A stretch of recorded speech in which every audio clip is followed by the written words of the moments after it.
Hi friends, பாருங்கள். இப்போ இந்த ஒரு பட்டு சாரிக்கு வந்து ஒரு அழகான ப்ளவுஸ் வந்து பேட்டர்ன் வச்சு தைக்கிறது எப்படின்னு பார்க்கலாங்க. இது ரொம்ப அழகாக இருக்கும் இந்த பேட்டர்ன் பார்க்குறக்கு. இது ஸ்டிச் பண்ணி போட்டோம்னா ப்ளவுஸ் வந்து சூப்பராக இருக்குங்க. சாரியை விட ப்ளவுஸு சூப்பராக இருக்கும். இப்போ இந்த சாரிக்கு வந்து கோல்டு கலரில் ஒரு கிளாத் எடுத்திருக்கேன், 1 மீட்ரு. ஸோ இதுக்கு வந்து இந்த சாரியில் கொஞ்சம் பீஸ் எடுத்து பேட்டர்ன் வைக்கிறது தான் இந்த டிப்ஸுங்க. பாருங்கள், பார்க்குறக்கு ரொம்ப அழகாக இருக்கும். நீங்கள் இது கடைசி வரைக்கும் இந்த வீடியோவை ஸ்கிப் பண்ணாமல் பாருங்கள். பார்த்துட்டு நீங்கள் எனக்கு கமெண்ட் பண்ணுங்கள் எப்படி இருக்குன்னு சொல்லிவிட்டு. மறக்காமல் ஃபஸ்ட்டு சப்ஸ்கிரைப் பண்ணி வச்சுக்கோங்க, சப்ஸ்கிரைப் பண்ணாதவங்கெல்லாம். இப்போ பாருங்கள், இந்த ப்ளவுஸில் வந்து ஒரு லீஃப் நெக் மாதிரி கட் பண்ணியிருக்கேன். சரிங்களா? லைனிங்கும் மேல் கிளாத்தும் வச்சு லீஃப் நெக் மாதிரி கட் பண்ணியிருக்கேன். கட் பண்ணி இதை அப்படியே அடித்து அட்கட் போட்டு நம்ம திருப்பிக்கணுங்க. ஸோ மறக்காமல் வந்து இந்த வீடியோ உங்களுக்கு ரொம்ப பிடிக்குங்க. இந்த பேட்டர்ன் வந்து உங்களுக்கு ரொம்ப பிடிக்கும். ரொம்ப அழகாக வந்திருக்கு. ஸோ அதனால தான் ஸ்கிப் பண்ணாமல் பாருங்கன்னு சொல்கிறேன். ஓகேங்களா? இப்போ பாருங்கள், ஃபுல்லாக வந்து அடிச்சிட்ருக்கிறேன். லைனிங் கிளாத் மேலே வச்சு தைச்சி ஃபுல்லாக வந்து தைச்சிக்கணும். அந்த லீஃப் வந்து ஷார்ப் வந்து கரெக்டாக வரணும். அந்த மாதிரி தைச்சிட்டு ஃபுல்லாக வந்து நம்ம அட்கட் போட்டுக்கலாம் சிசர் வச்சு. இன்னும் நிறைய பேட்டர்ன்ஸ் எல்லாம் இருக்குது. ஸோ ஒன்றா தான் நான் போட முடியும். ஸோ இந்த இது வந்து சிம்பிளாக இருந்தாலும் ரொம்ப அழகாக இருக்கும். பேக் சைடு பார்க்கும்போது ரொம்ப அழகாக இருக்குங்க இந்த பேட்டர்னு. இது ஃபைனலாக இதோட லுக் எப்படி இருக்குதுன்னு பாருங்கள். சரிங்களா? இது வந்து புதுசாக தைக்கிற பிக்னஸ்க்கெல்லாம் வந்து கொஞ்சம் ஈஸியாகவும் இருக்கும். பேக் சைடு வந்து ரொம்ப அழகாக இருக்கும் பார்க்குறக்கு. அப்புறம் சாரியோட கிளாத் எடுத்து தைக்கிறதுனால இன்னுமே அதுக்கு வந்து ரொம்ப அழகாக இருக்குங்க. சரிங்களா? இப்போ பாருங்கள், இப்போ இந்த நெக்கு வந்து அடித்து அட்கட் போட்டு திருப்பியாச்சு. திருப்பினதுக்கப்புறம் பார்த்திங்கன்னா ஒரு லீஃப் ஷேப் வருதுங்களா. இதுக்கு வந்து இந்த சாரியோட கலர் இருக்கு இல்லையா, பார்டர் கலரு, சாரியோட கலர் வயலட் கலர்.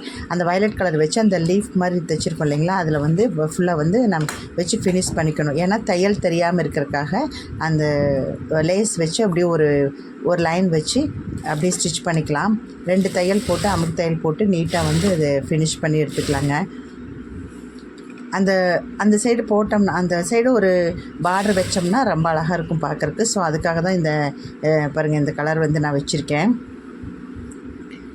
பாருங்கள், வச்சுட்டு உங்களுக்கு காமிக்கிறேன் பாருங்கள். அப்படியே கழுத்தை சுற்றியும் வந்து இந்த ஒரு லைன் மட்டும் நம்ம வச்சுக்கலாம்.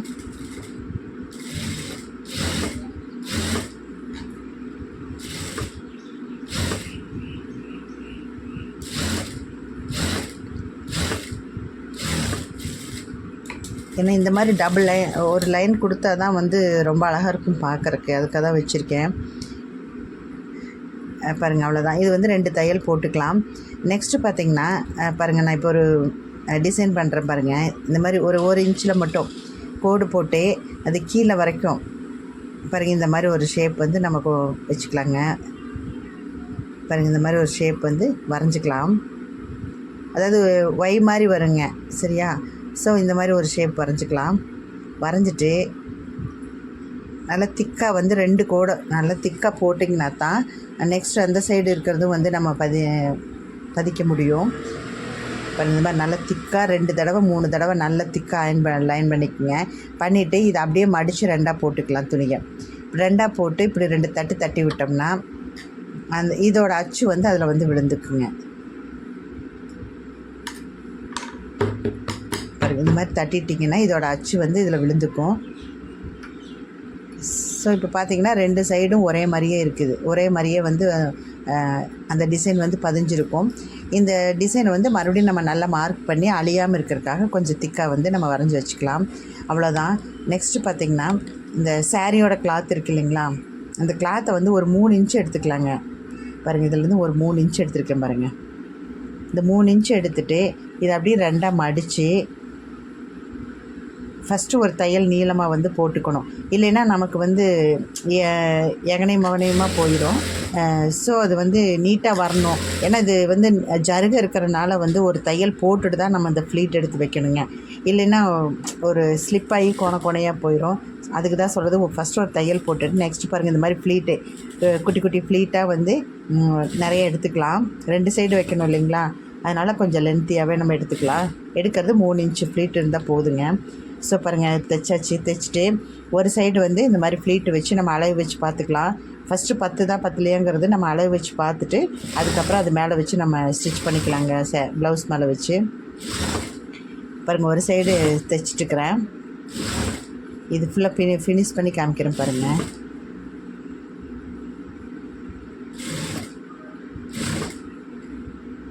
இது ஒரு சைடு வந்து தைச்சாச்சு. தைச்சிட்டு இந்த கீழே வந்து நம்ம துணி வந்து அப்படியே விட்டுடலாம்.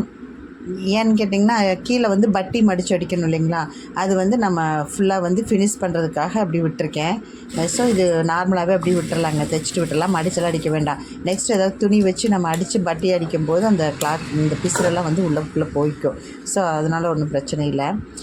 நெக்ஸ்ட்டு வந்து இந்த சைடு வந்து அதே மாதிரியே நம்ம தைச்சிக்கலாங்க. 2 சைடு வந்து இதே மாதிரி தைச்சிக்கலாம். உங்களுக்கு ஃபுல்லாக தைச்சிட்டு உங்களுக்கு காமிக்கிறேன் பாருங்கள். இது வந்து இந்த கீழேருந்து அப்படியே கொண்டுட்டு போய்க்கலாங்க. அப்போ தான் அந்த ஷேப் வந்து நம்ம கரெக்டாக கிடைக்கும். பாருங்கள், கொண்டுட்டு தைச்சிட்டுருக்குறேன் பாருங்கள். இந்த மாதிரி ஃபுல்லாக மேலே வரைக்கும் ஷோல்டர் வரைக்கும் தைச்சாச்சு. தைச்சிட்டு கட் பண்ணிவிட்டேன் பாருங்கள். இப்போ இந்த பிசுரெல்லாம் தெரியுது இல்லைங்களா, சைடு இந்த பிசுருக்கெல்லாம் பார்த்திங்கன்னா அதே லேஸ் வச்சு ஃபுல்லாக வந்து நம்ம தைச்சிக்கலாம். அது மேலே அமுத்தி வச்சு ஃபுல்லாக இந்த லேஸ் வச்சு நம்ம தைச்சிக்கலாம். அதே கலர் லேஸ் வச்சா தான் அழகாக இருக்கும் பார்க்குறக்கு. வேறு கலர் வச்சோம்னா அவ்வளோ ஒன்றும் அழகாக தெரியாது. ஸோ இதே கலரே வந்து அந்த ஃப்ளீட் எடுத்து வச்சுருக்கோம் இல்லைங்களா, அந்த லேஸில் வச்சு அப்படியே ஃபுல்லாக வந்து நம்ம அமுத்திக்கலாம். பாருங்கள் எவ்வளோ அழகாக இருக்குதுன்னு பாருங்கள். இந்த மாதிரி தான் தைக்கணும். தைச்சிட்டு பாருங்கள், இந்த ஷேப் எவ்வளோ அழகாக இருக்குதுன்னு பாருங்கள். ஒரு சின்ன நாட் வச்சுருக்கேன். இப்போ இந்த இடம் வந்து கொஞ்சம் என்ன வெறிச்சோடி, அதாவது என்னென்னா ப்ளைனாக இருக்குது இல்லைங்களா இந்த கோல்டு கலர் கிளாத்து. ஸோ அதுக்கு வந்து ஒரு 5 ஸ்டோனோ 4 ஸ்டோனோ 3 ஸ்டோனு நமக்கு எத்தனை ஸ்டோன் வேணுமோ அந்த ஸ்டோன் வந்து இந்த இடத்துல நம்ம வச்சுக்கலாம்.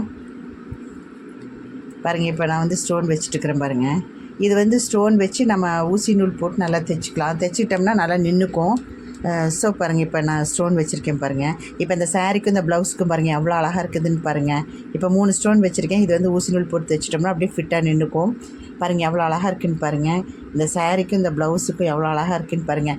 நீங்கள் இந்த மாதிரி பட்டு சாரீக்கெல்லாம் ப்ளவுஸ்